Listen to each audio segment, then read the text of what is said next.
Hello dear students, welcome to DK classes.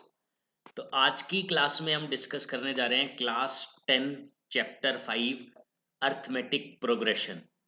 ये इसका part 3 है। पार्ट 1 और पार्ट 2 ऑलरेडी आ चुके हैं। पार्ट 1 में हमने डिस्कस किया था एक्सरसाइज 5.1 और बेसिक कंसेप्ट।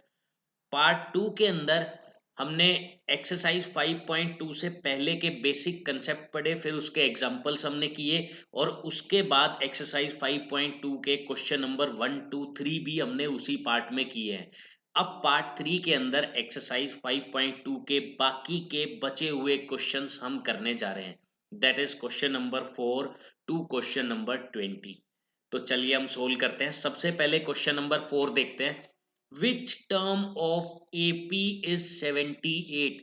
कौन सी टर्म 78 होगी? ऐसे क्वेश्चंस को हम कैसे सोल्व करते हैं? एज्यूम करना है लेट nth टर्म 78 होगी।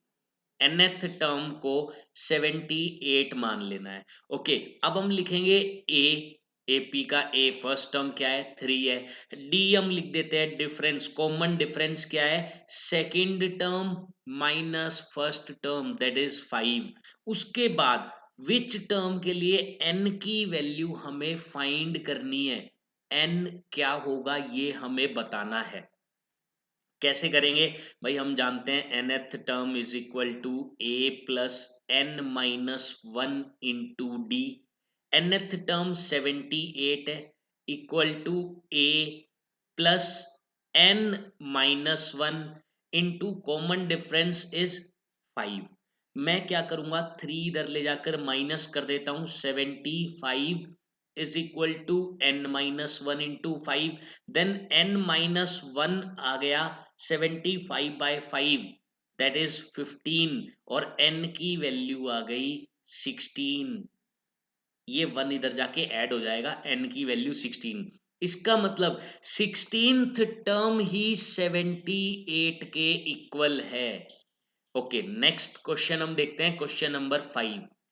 Find the number of terms in each of the following APs. Number of terms यानी कि n की वैल्यू निकालनी है। n की वैल्यू, अब देखो, जब भी नंबर ऑफ टर्म्स हमें निकालनी हो, हम लास्ट वाली टर्म का नंबर पता कर लेते हैं। मान लो लास्ट वाली टर्म 25वीं टर्म है तो टोटल टर्म भी 25 हो गई। लास्ट वाली टर्म 28वीं टर्म है तो टोटल टर्म भी 28 हो गई। हम इस तरीके से नंबर ऑफ टर्म्स का पता लगाते हैं। तो कैसे पता लगाएंगे कि लास्ट वाली टर्म कौन सी टर्म है? वही सेम पिछले वाले की तरह, लेट nth टर्म है लास्ट वाली टर्म, 205 मान लिया। ओके, ए हमें पता है 7 है, डी हमें पता है 13 माइनस 7, दैट इज 6। ओके, अब हमें क्या करना है, nth टर्म इक्वल होती है a plus n minus one, हमें पता नहीं है n, इंटू डी 6। वही सेम प्रोसीजर चलेगा। 7 इधर जाकर माइनस होगा, then n minus one into 6 will be equal to 7 minus किया तो 198 आ गया इधर। और n माइनस वन की वैल्यू क्या होगी? 198/6, यानी कि 6 3 जा 18, 6 3 जा 18, तो 33 हो गया। और n माइनस वन इधर जाकर प्लस वन हो जाएगा 34, यानी कि n 34 है। ये वाली 34th टर्म है, ये 34th टर्म है, तो टोटल नंबर ऑफ टर्म्स भी 34 होंगी इसके अंदर। Total number of terms. Okay, next part हम देखते हैं, सेकंड पार्ट इसका, जिसके अंदर हमें पता लगाना है फिर से कि नंबर ऑफ टर्म्स कितनी है।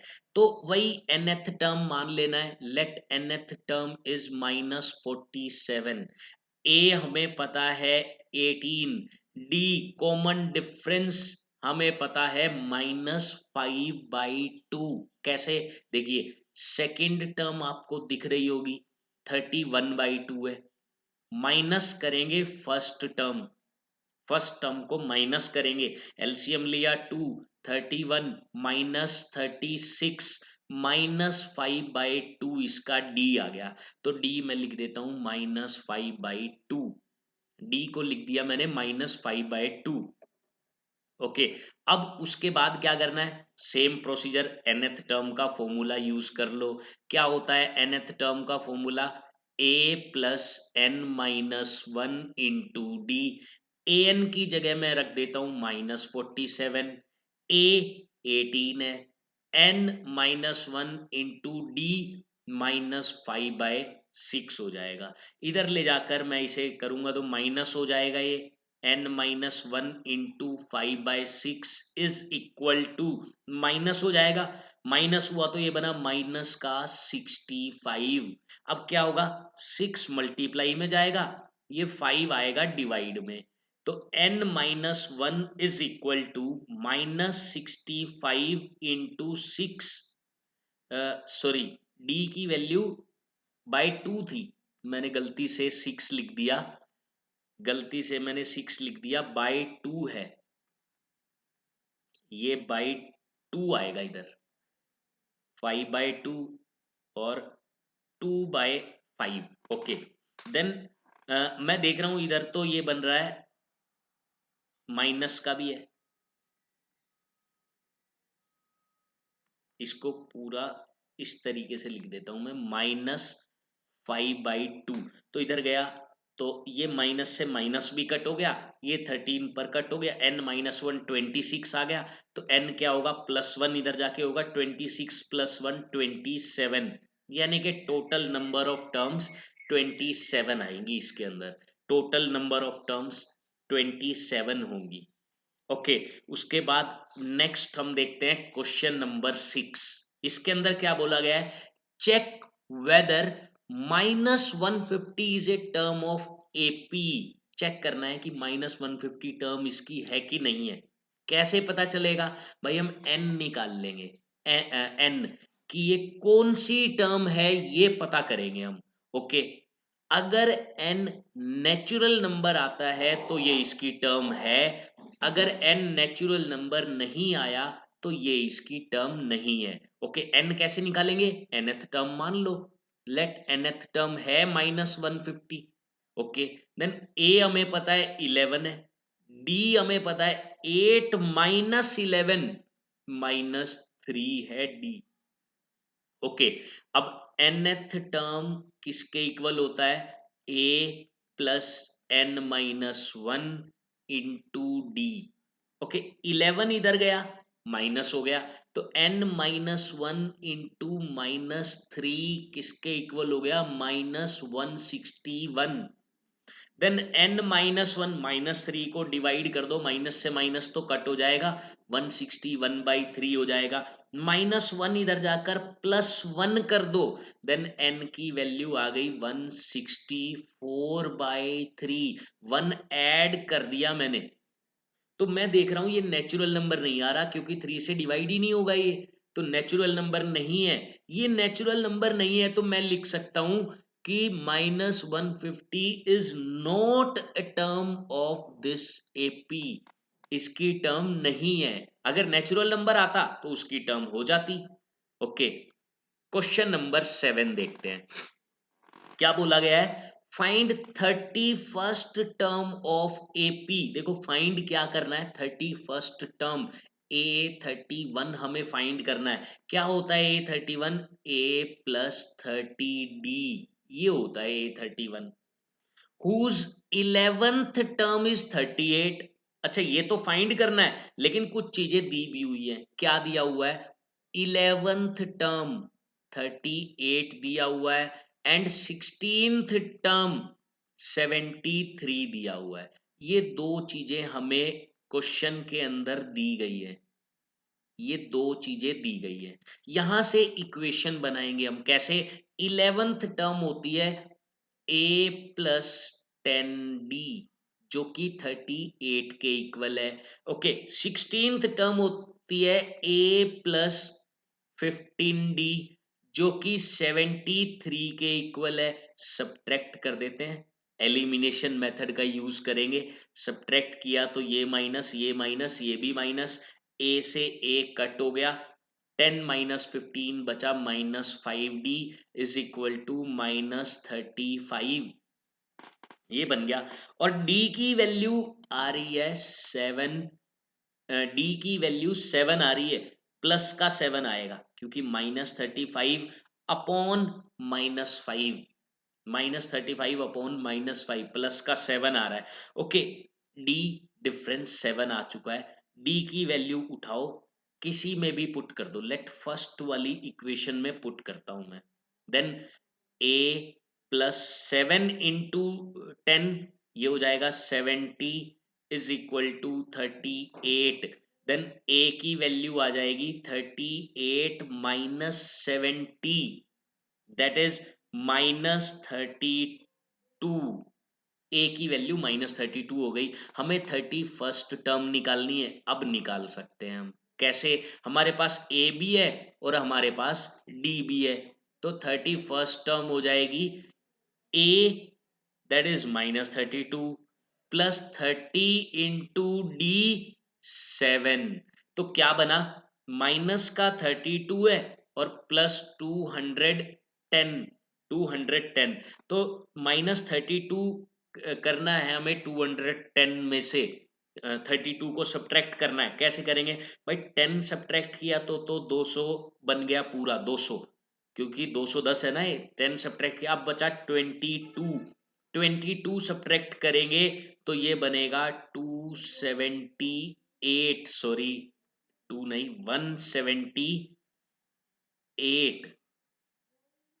178 इसकी 31st टर्म हो जाएगी।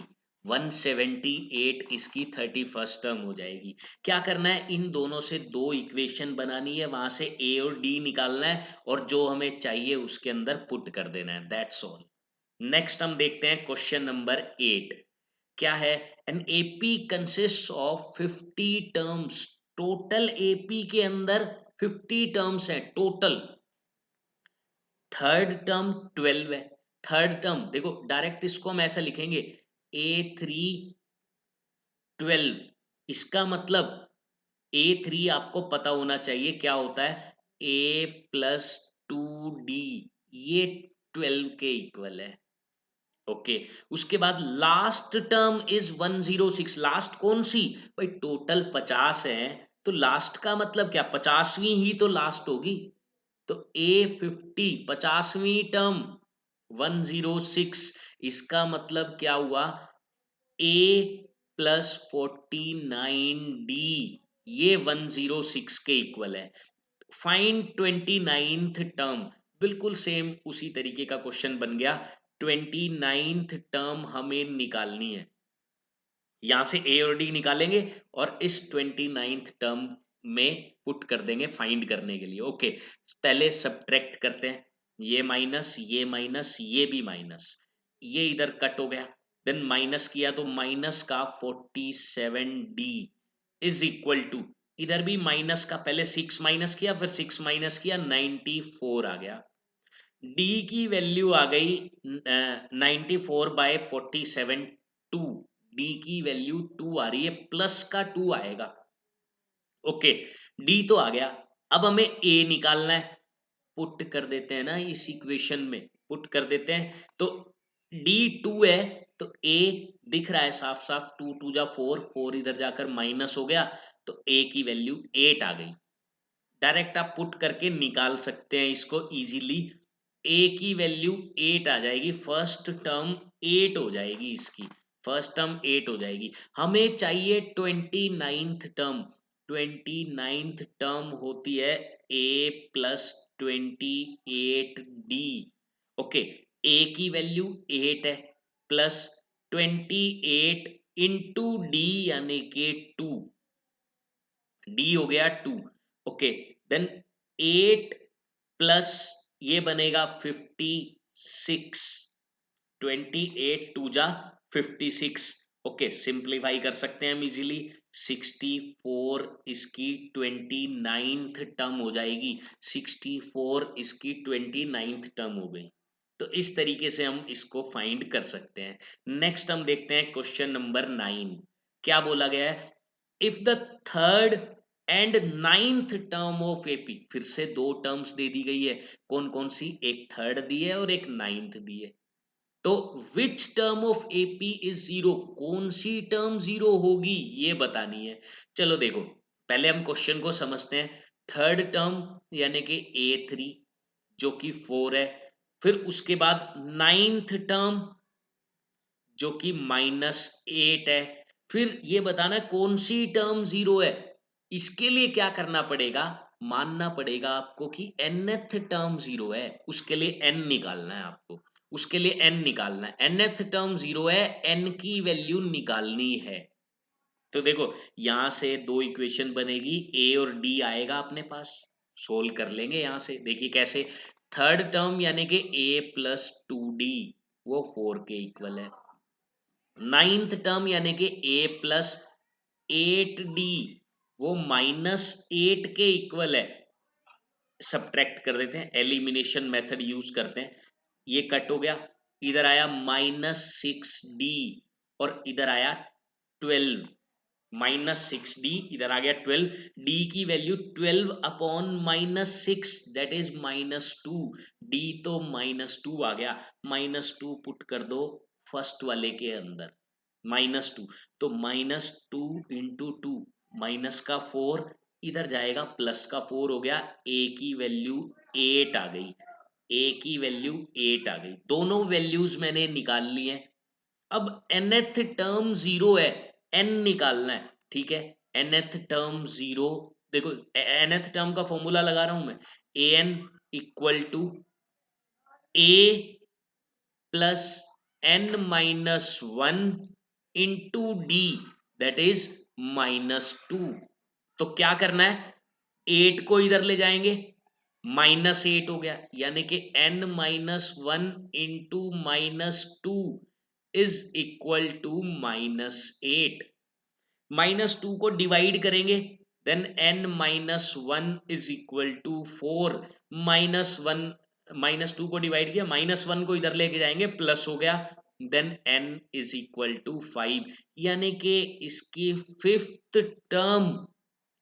फिफ्थ टर्म क्या होगी, 0 होगी। तो इस तरीके से हम इस क्वेश्चन को सोल्व कर सकते हैं। नेक्स्ट हम देखते हैं क्वेश्चन नंबर 10। क्या बोला गया है, the 17th term of AP, 17th term of AP exceeds मतलब ज्यादा है, इट्स 10th टर्म, इसकी 10th टर्म से कितनी ज्यादा है, 7। मतलब 17th टर्म किसके इक्वल है, 10th टर्म में अगर मैं 7 ऐड कर दूं तो 17th टर्म बन जाएगी, ये कहना चाह रहा है ये। Okay, find common difference, D की वैल्यू निकालनी है भाई। 17th term a plus 16d, भाई 10th term a plus 9d plus 7। देखो a से a कट हो गया, 9d को इधर ले आओ जरा, 16 में से अगर 9 गए तो 7d, इधर बचा 7 और d की वैल्यू कितनी आ गई, 1। डिफरेंस, कॉमन डिफरेंस निकालना था जो कि 1 आ गया। अच्छा देखो, कॉमन सेंस से अगर हम करना चाहें इसको तो भी हम इजीली कर सकते हैं भाई। 17th टर्म 10th टर्म से ज्यादा है, कितनी टर्म्स का डिफरेंस हुआ, 7 टर्म का डिफरेंस। और ज्यादा कितनी है, 7। मतलब हर बार एक एक बढ़ रही है, एक एक बढ़ रही है, तभी तो 7 टर्म के अंदर 7 बढ़ गया वो। तो वहां से भी हम पता लगा सकते थे कि कॉमन डिफरेंस 1 है, लेकिन हमें पूरा प्रोसीजर करके दिखाना पड़ेगा, तो इसलिए मैंने पूरा सोल्व करके दिखा दिया। उसके बाद हम चलते हैं क्वेश्चन नंबर 11। देखो ये भी हम डायरेक्ट कर सकते हैं बिना किसी कैलकुलेशन के, लेकिन इसको सोल्व करके दिखाऊंगा पहले, बाद में मैं तरीका बताऊंगा कि कैसे हम जल्दी कर सकते हैं इसको। Which term of AP will be 132 मोर, 132 ज्यादा है इसकी 54th टर्म से। देखो हमें पता चल रहा है क्या करना है, क्या कह रहा है कि भाई कौन सी टर्म nth टर्म मान लेनी है, ठीक है। क्या कौन सी टर्म के आगे क्या कह रहा है, इसकी 54th से 132 ज्यादा, 54th टर्म से 132 ज्यादा कौन सी टर्म होगी, ये निकालना है। कोई दिक्कत वाली बात ही नहीं है, पुट कर देते हैं, वैल्यू अपने आप निकल आएगा। देखिए कुछ चीजें चाहिएंगी हमें, ए और डी। ए 3 है, ओके, डी इसके अंदर 12 है, डी 12 है, पुट कर देते हैं, सोल्व कर देते हैं, अपने आप एन आ जाएगा। चलिए देखते हैं, a n, a plus n minus 1 into d यानी कि 12 इज इक्वल टू 54। ए की भी वैल्यू मुझे पता है, तो ए की जगह 3 आएगा, ओके। 54th टर्म होती है ए प्लस 53 डी, ए प्लस 53 इंटू 12 प्लस 132, ओके। तो 3 से ये 3 तो कट हो जाएगा, इसमें तो कोई डाउट वाली बात नहीं है। फिर मैंने क्या देखा, इधर आ रहा है 12n, फिर इधर आ रहा है -12 इज इक्वल टू 12 5 जा 60, 636 और प्लस 132। और मैं एक काम करता हूं, ये -12 इधर ले जाकर +12 बना देता हूं मैं, +12 मैंने बना दिया, ओके। अब n की वैल्यू क्या होगी, ये 12 पूरा का पूरा डिवाइड ही तो होगा, पूरा का पूरा ये 12 डिवाइड हो जाएगा। तो इसके अंदर ये पूरा का पूरा हम डिवाइड कर देते हैं। सबसे पहले ऐड कर लेते हैं हम इन्हें, ऐड करने पर कितना बन रहा है देखो, 6 + 2 + 2, ये तो 0 बन रहा है, ये तो 0 बन रहा है, क्योंकि 10 बन गया। देन 1 + 3 4, 4 + 4 8, देन 1 + 6 7, 780 बना। n की वैल्यू आ गई 780 divided by 780 divided by 12, then 12 6 जा 72, 12 5 जा 60, यानी कि 65th टर्म, इसकी 65th टर्म क्या होगी, 54th टर्म से 132 ज्यादा होगी। आप चाहो तो चेक कर सकते हो, इसकी 54th टर्म निकालो, इसकी 65th टर्म निकालो, दोनों में डिफरेंस चेक करो, 132 का आ जाएगा। तो ये इसका पूरा प्रोसीजर है। अच्छा, अब देखो, अब डायरेक्ट मैं कह रहा था डायरेक्ट निकाल सकते हो, वो कैसे निकाल सकते हो भाई, देखो डी का मतलब क्या होता है, एक टर्म बढ़ी तो 12 बढ़ गया, यानी कि एक टर्म आगे जाएगी तो 12 नंबर बढ़ेंगे, दूसरी टर्म आगे जाएगी फिर से 12 नंबर बढ़ेंगे। इसको कितना आगे जाना है, 132 आगे जाना है। 12 से डिवाइड करो, कितनी टर्म बढ़ जाएंगी, 12 से डिवाइड किया मैंने, देखो ये डायरेक्ट तरीका बता रहा हूं आपको। 132/12 मैंने देखा कि यार ये तो 11 के इक्वल आ रहा है, मतलब 11 टर्म्स आगे चला जाएगा वो। 54th टर्म पे था, +11 किया, 65 टर्म पर पहुंच गया। तो 132 आगे बढ़ने का मतलब है 65 टर्म पे पहुंच गया। तो एक ये कॉमन सेंस वाला तरीका है, ये हमें हालांकि यूज नहीं कर सकते हम, क्योंकि हमें पूरा पूरा प्रोसीजर सोल्व करके दिखाना पड़ता है सब्जेक्टिव पेपर में, ओके। अब हम बढ़ते हैं नेक्स्ट क्वेश्चन की तरफ, that is question number 12। Two APs have same common difference, दो एपी है जिनका कॉमन डिफरेंस सेम है। The difference between their 100th terms, देखो दो एपी है, पहले एपी एज्यूम कर लेते हैं हम अपनी तरफ से। एक एपी जिसकी फर्स्ट टर्म मैंने ए मान ली और कॉमन डिफरेंस मान लिया डी, तो एपी बनेगी ए प्लस डी, a+2d, इस तरीके से। एक और एपी है, उसके फर्स्ट टर्म मैंने कैपिटल ए मान ली, और कॉमन डिफरेंस तो क्योंकि सेम मानना है, क्योंकि कॉमन डिफरेंस तो सेम मानना है, ये फर्स्ट एपी हो गई, ये सेकंड एपी मान रहा हूं। कॉमन डिफरेंस ये कह रहा है कि सेम कॉमन डिफरेंस, तो स्मॉल डी ई ही लेना पड़ेगा मुझे। तो अगली टर्म होगी a+d, अगली टर्म होगी a+2d and so on, okay. The difference between their 100th term, यानी कि इसकी 100th टर्म और इसकी 100th टर्म, इनका डिफरेंस 100 के इक्वल दिया हुआ है क्वेश्चन में, ये क्वेश्चन में गिवन है। What is the difference between there 1000th term? तो हमें फाइंड क्या करना है, इसकी 1000th टर्म और इसकी 1000th टर्म जो आएगी उनके बीच का डिफरेंस कितना है, ये हमें पता लगाना है। तो पता लगा लेंगे, कोई बड़ी बात नहीं है। देखिए कैसे, सबसे पहले इसको सोल्व करते हैं। A100 का मतलब क्या है, देखिए इसको सोल्व करते हैं। A100 मतलब हो गया A+99D, ये हो गया, माइनस A100, ये क्या होगा, A+99D, और ये इक्वल दिया हुआ है 100 के। मैंने डायरेक्ट फॉर्मूला यूज किया nth टर्म का।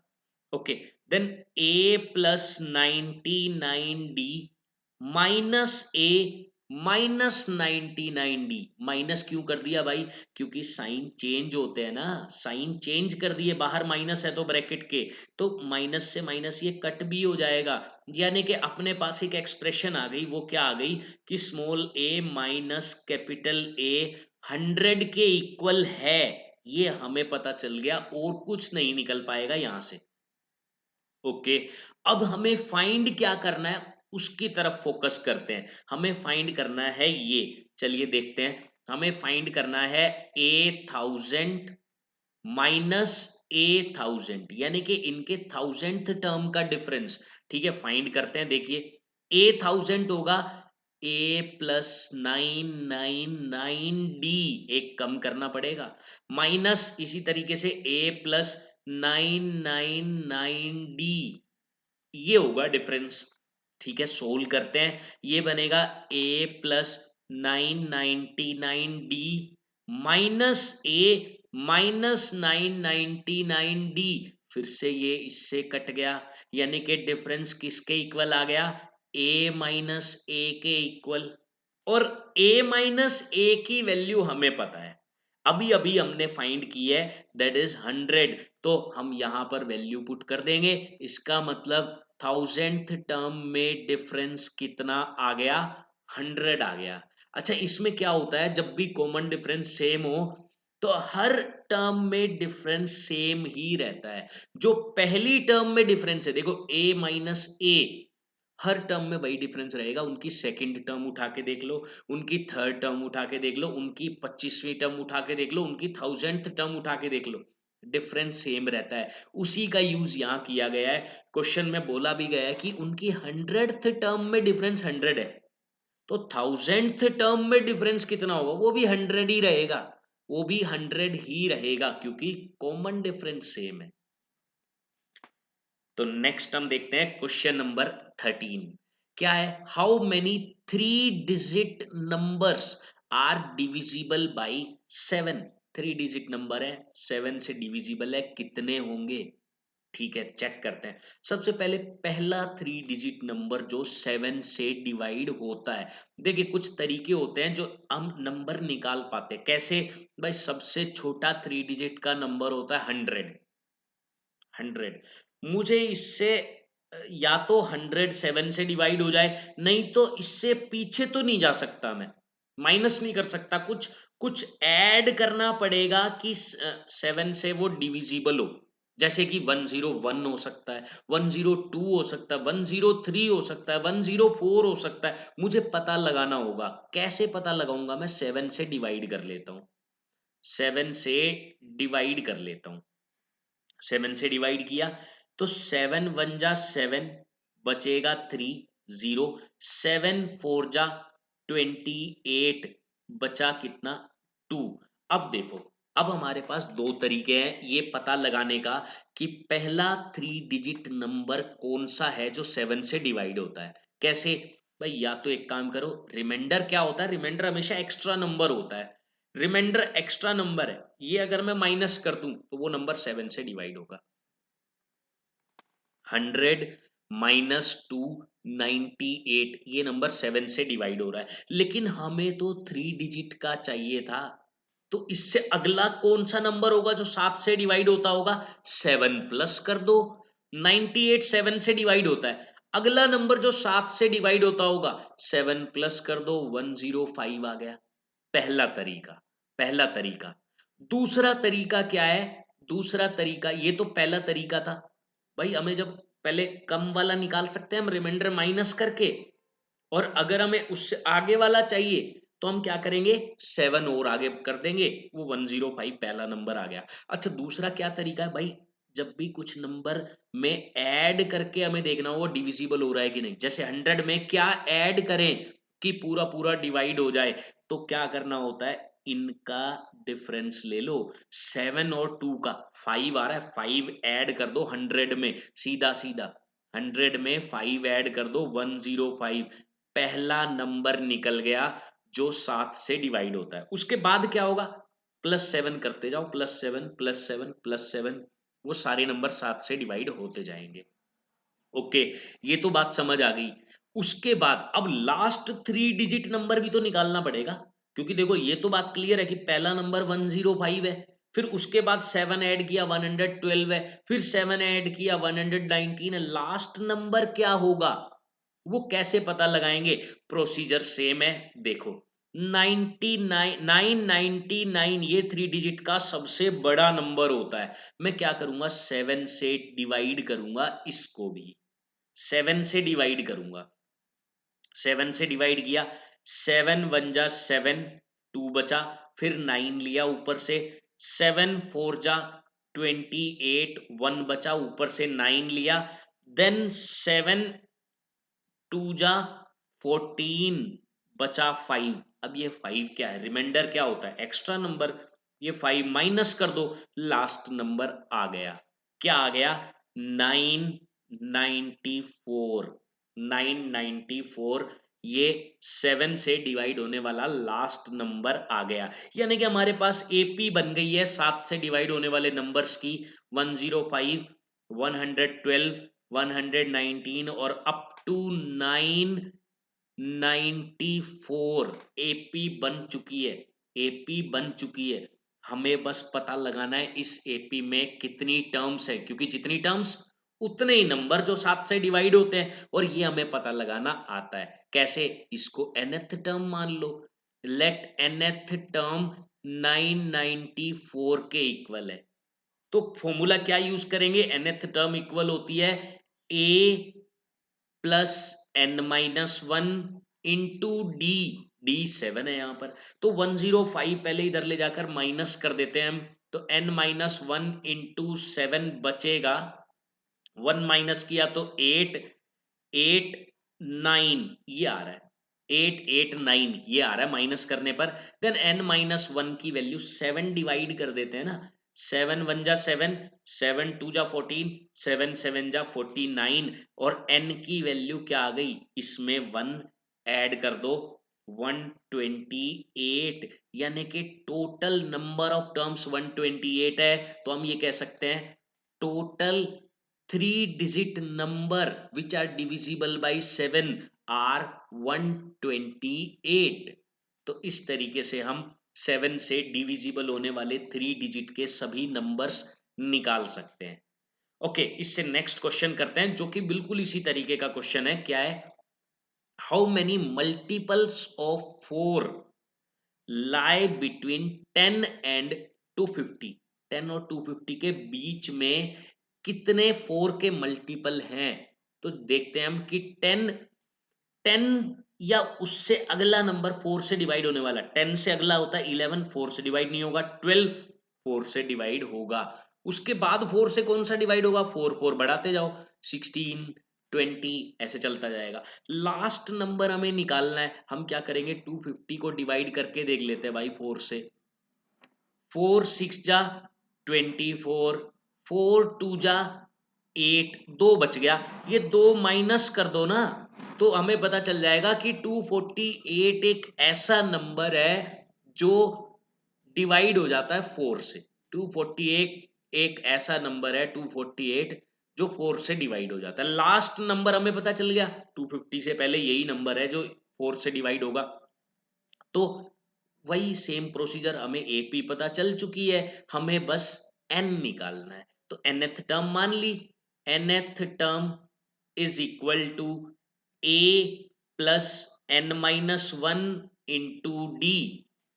12 माइनस कर देता हूं मैं, 236 is equal to n minus one into four, 4 divide कर देता हूं, then n minus one equal to 59 and n is equal to 60। n की वैल्यू 60 आ चुकी है, यानी कि टोटल 60 नंबर्स होंगे जो 4 के मल्टीपल हैं और 10 और 250 के बीच में लाई करते हैं। तो इस तरीके से हम निकाल सकते हैं। नेक्स्ट क्वेश्चन पर हम चलते हैं। नेक्स्ट क्वेश्चन है question number 15। For what value of n are the nth terms of two APs are equal. इनकी nth टर्म इक्वल है, बहुत इजी क्वेश्चन है। दोनों की nth टर्म निकालो, इक्वल रख दो, और कुछ भी नहीं है, और कुछ भी नहीं करना। पहली एपी दी हुई है 63, 65, 67, इसका ए होगा 63, डी होगा ऐड हो रहा है प्लस का 2 होगा डी, ठीक है। सेकंड एपी है 3, 10, 17, इसका ए होगा 3 और डी होगा 7। हमें क्या करना है, दोनों की nth टर्म को इक्वल करना है और n की वैल्यू निकालनी है। कह रहा है कि ऐसी n की क्या वैल्यू है कि दोनों की nth टर्म इक्वल हो जाए। कर देते हैं, देखिए इसकी nth टर्म क्या होगी, a plus n minus one into D. इसकी nth टर्म क्या होगी, a plus n minus one into D. ये कह रहा है दोनों इक्वल हो जाएं, ऐसा n निकालो। हम रख देते हैं इक्वल, भाई 63 plus n minus one into two, या सिंप्लीफाई कर लेते हैं इसको, बाद में नहीं करना पड़ेगा। 2n minus two, 2n minus two, वो इक्वल है इसके, रख दो 3 plus 7n minus 7, 7n minus 7, okay. Then 3 इधर जाएगा, माइनस हो गया, 60 बन गया, और 7 इधर जाएगा, ऐड हो जाएगा, 5 बन गया। तो 60 प्लस 5, 65। 2n इधर जाएगा, माइनस हो जाएगा, 5n बन गया, n की वैल्यू आ गई 65/5, 13, 13। तो नंबर n की वैल्यू क्या हो गई जिसके लिए ये nth टर्म इनकी इक्वल होगी, 13। यानी कि दोनों की 13th टर्म इक्वल है, आप चेक करके देख सकते हैं। दोनों की 13th टर्म निकाल कर देख लीजिए, इक्वल आएगी। तो इस तरीके से हम ये क्वेश्चन सोल्व कर सकते हैं, ओके। इसके बाद हम चलते हैं क्वेश्चन नंबर 16। क्या बोला है, determine the AP, AP find करनी है, whose third term is 16। Third term ये लो भाई, ये 16 है। सेवेंथ टर्म, ये सेवेंथ टर्म एक्सीड्स मतलब ज्यादा है फिफ्थ टर्म से। सेवेंथ टर्म इक्वल है फिफ्थ टर्म प्लस कितना ज्यादा है, 12, 12। ये दिया हुआ है क्वेश्चन में। वैसे देखो डी तो हम डायरेक्ट भी पता कर सकते हैं भाई, सेवेंथ और फिफ्थ में 2 टर्म का गैप है, 2 टर्म में 12 बढ़ा है, तो एक टर्म में 6 बढ़ेगा, यानी कि डी 6 हो गया। बाकी आप लोग इसी तरीके से निकालें, seventh term a plus 6d equal to fifth term a plus 4d plus 12। A से ए उड़ गया, ये इधर जाएगा, 2d is equal to 12, d is equal to 6। Difference तो 6 आ गया। अच्छा ये भी दिया हुआ है, तो यहां से a plus 2d is equal to 16। d की वैल्यू यहां रख दो ना सीधा, d की वैल्यू यहां रख देते हैं। d क्या है, 6, 6 टू जा 12, 12 माइनस किया तो a आ गया 4, a 4 आ गया सॉरी, ए 4 आ गया और डी आ गया 6। क्या बोल रहा है, एपी निकालो, एपी तो निकल गई, पहली टर्म 4, फिर डी 6 है, यानी कि 6 ऐड करते चलो, 10, देन 16, देन 22, देन 28, बस 5 टर्म्स लिख दी, इतनी काफी है। तो ये एपी बन चुकी है, ये एपी बनेगी। नेक्स्ट हम देखते हैं क्वेश्चन नंबर 17। क्या कह रहा है? फाइंड 20th टर्म, 20वीं टर्म निकालनी है from the last term, last से निकालनी है। तो बिल्कुल वही प्रोसीजर जो मैंने एग्जांपल में बताया था। क्या करना है? लास्ट से 20th टर्म, पूरी एपी को पलट दो, लास्ट से 20th टर्म निकल जाएगी। कैसे? देखो, अभी एपी क्या है? 3, 8, 13, 253। देखो क्या हो रहा है, आगे बढ़ रहे हैं, डिफरेंस है 5 का, 5 ऐड हो रहा है, 5 ऐड हो रहा है। अगर मैं मान लो 3 से 8 की तरफ जाता हूँ, 5 ऐड हो रहा है, लेकिन मैं वापस जाने लग जाऊं, यानी कि मैं इस तरीके से वापस आ रहा हूं, वापस आ रहा हूं, तो क्या होगा? 5 माइनस हो जाएगा। मैंने क्या किया? एपी को पलट दिया, एपी को पलट दिया मैंने। अच्छा, एपी को पलट दिया, 253 को बना दिया फर्स्ट टर्म, 3 को बना दिया लास्ट टर्म। उससे होगा क्या? देखो, लास्ट से 20वीं टर्म निकालनी है ना, मैंने लास्ट को ही पहला बना दिया। अब स्टार्टिंग से ही 20वीं निकाल देंगे, लास्ट से अपने आप निकल जाएगी। तो मैंने क्या किया? एपी को बना दिया 253, पहली टर्म बना दी। अब देखो, यहां से अगली टर्म क्या होगी? यहां से यहां ऐड हो रहा है, तो वापसी में माइनस होगा, यानी कि अगली टर्म 248। इसी तरीके से जाते जाते लास्ट टर्म 3 बन जाएगी। तो अब जो नई एपी बनी है हमारी, उसका ए होगा 253, डिफरेंस डी होगा -5। अब हम 20th टर्म निकाल सकते हैं स्टार्टिंग से ही, वो अपने आप ही एंड से निकल गई। तो 20th टर्म होती है a प्लस 19d। तो a 253 plus 19 into d -5।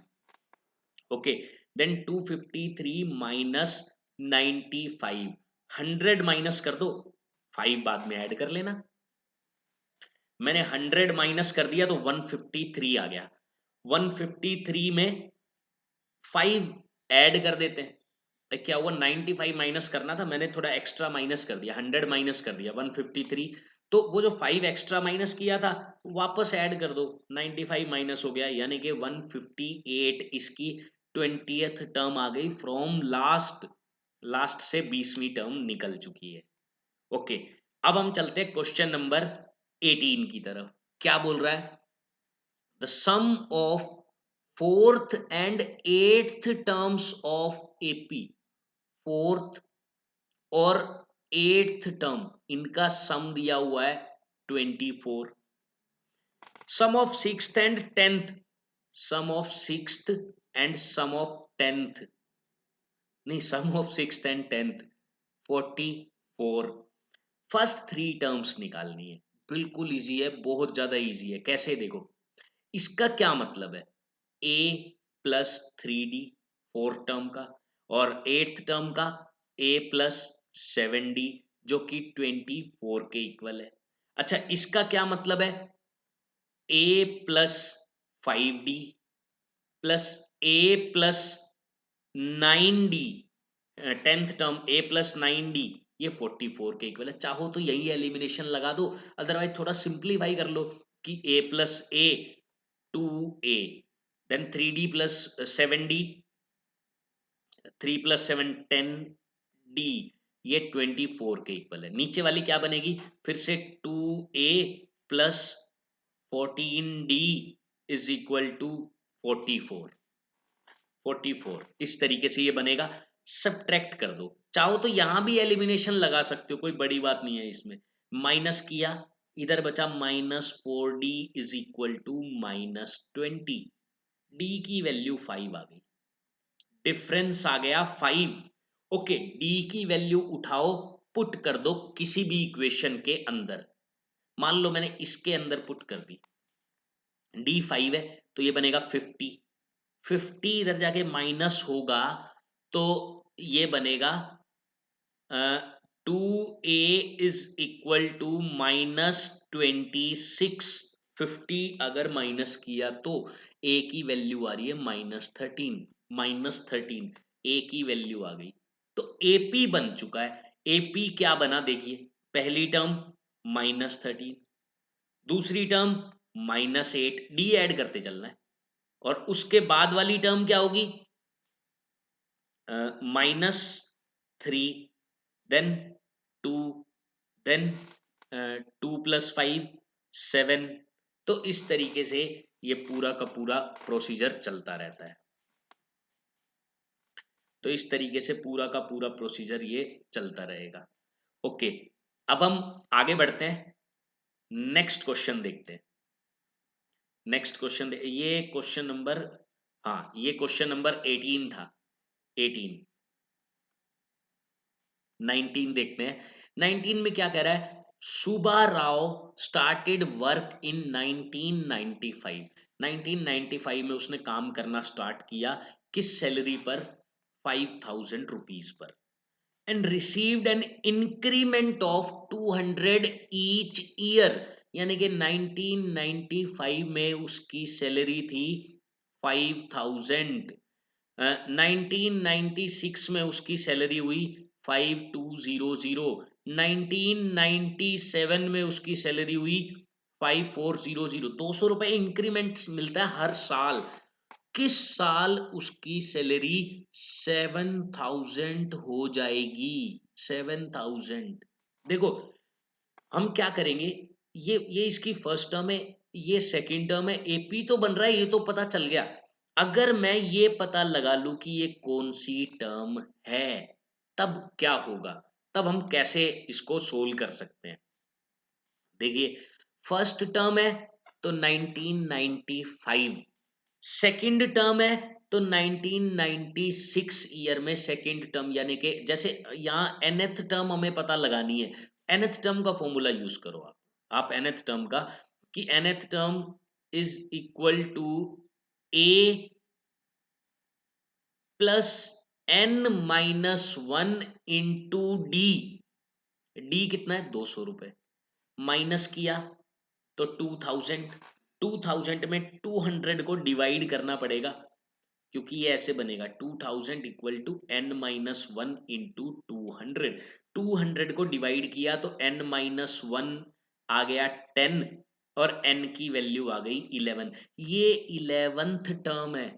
11th, ये हमें पता चल गया 11th टर्म है। अच्छा, हमें ये पता लगाना है, हमें ये पता लगाना है कि ईयर कौन सा रहा होगा। ईयर, तो यही मैं आपको बताने जा रहा हूं, बहुत ही ध्यान से देखना है आपको। ईयर क्या रहा होगा, पैटर्न देखना पड़ेगा। देखो, 1995 में टर्म 1 है तो 1995, टर्म 2 है तो 1995 में एक ऐड कर दिया, टर्म 3 है तो 1995 में दो ऐड कर दिए। यानी कि जोन सी टर्म है उससे एक कम 1995 में ऐड कर दिया तो ईयर मिल जाता है। ये बात आप नोट करिए यहां पर। देखो, दोबारा बताता हूं, पहली टर्म जोन सी टर्म है, उसको अगर 1995 में ऐड किया, सॉरी उससे एक कम अगर 1995 में ऐड किया, तो हमें उस सैलरी के लिए ईयर मिल जाता है। जैसे देखो, 1 है, फर्स्ट टर्म है, मैंने 0 ऐड किया तो 1995 में थी। मान लो थर्ड टर्म पता चल गई मुझे, तो मैं क्या करूंगा, 1995 में 2 ऐड कर दूंगा तो मुझे ईयर पता चल गया। ऐसे ही 11th टर्म है तो 1995 में 10 ऐड करूंगा मैं, यानी कि देन ईयर कैसे निकलेगा, 1995 प्लस 10, यानी कि 2005 के अंदर उसकी सैलरी 7000 होगी। ये पैटर्न भी आपको देखना पड़ेगा, जल्दबाजी नहीं करनी है क्वेश्चन को सोल्व करने में। ये पैटर्न अच्छे से समझ लेना, अच्छे से इसको समझ लेना। ओके, अब हम चलते हैं लास्ट क्वेश्चन की तरफ। एक्सरसाइज 5.2 का लास्ट क्वेश्चन है, ध्यान से देखिएगा। Ramkali saved ₹5 in the first week. पहले वीक में 5 रुपीज सेव करती है, ये फर्स्ट वीक में of a year, then increase हर वीकली सेविंग बाय 1.75। और क्या करती है, अगले वीक 1.75 रुपीज इंक्रीज कर देती है, यानी कि अगले वीक इतना रुपया सेव किया उसने, और उससे अगले वीक फिर से वही ऐड कर देगी, और ऐसे ही चलता जाएगा। आगे क्या बोल रहा है, इन nth वीक, ठीक है, her weekly savings become ₹20.75, nth week में उसकी वीकली सेविंग ये बन जाती है। तो फाइंड एन, एन निकालना है, बहुत इजी है। nth टर्म मान लो इसको और n निकाल दो, सिंपल। nth टर्म ये हो गई, nth टर्म इक्वल होती है a plus n minus one into difference जो कि 1.75 का है, क्वेश्चन में दिया ही हुआ है। तो सबसे पहले 5 को माइनस करेंगे हम, then n minus one into 1.75 is equal to 15.75 आ गया। Then n minus one is equal to, अब 1.75 हम इसके अंदर डिवाइड करेंगे, 1.75 इसके अंदर हम डिवाइड कर देंगे। तो अगर 1750 में से 175 माइनस करता हूं तो ठीक है, ये 9 पे कट हो रहा है, 9 पे पूरा पूरा कट हो रहा है, 9 पे पूरा पूरा कट हो गया, n माइनस वन आ गया 9, तो n की वैल्यू क्या आ गई, माइनस वन इधर जाकर प्लस हो जाएगा, n की वैल्यू आ चुकी है 10, यानी कि 10th वीक में उसकी वीकली सेविंग 20.75 हो जाएगी। तो इस तरीके से ये क्वेश्चन हमें सोल्व करना था। तो इसी के साथ स्टूडेंट्स हमने एक्सरसाइज 5.2 भी कंप्लीट कर लिया है। हम नेक्स्ट क्लास में मिलेंगे जिसके अंदर हम डिस्कस करने वाले हैं एक्सरसाइज 5.3। सबसे पहले वही प्रोसीजर हमारा वही रहेगा, पहले बेसिक कंसेप्ट्स, फिर एग्जांपल्स और फिर complete exercise. So okay dear students, till then all the best.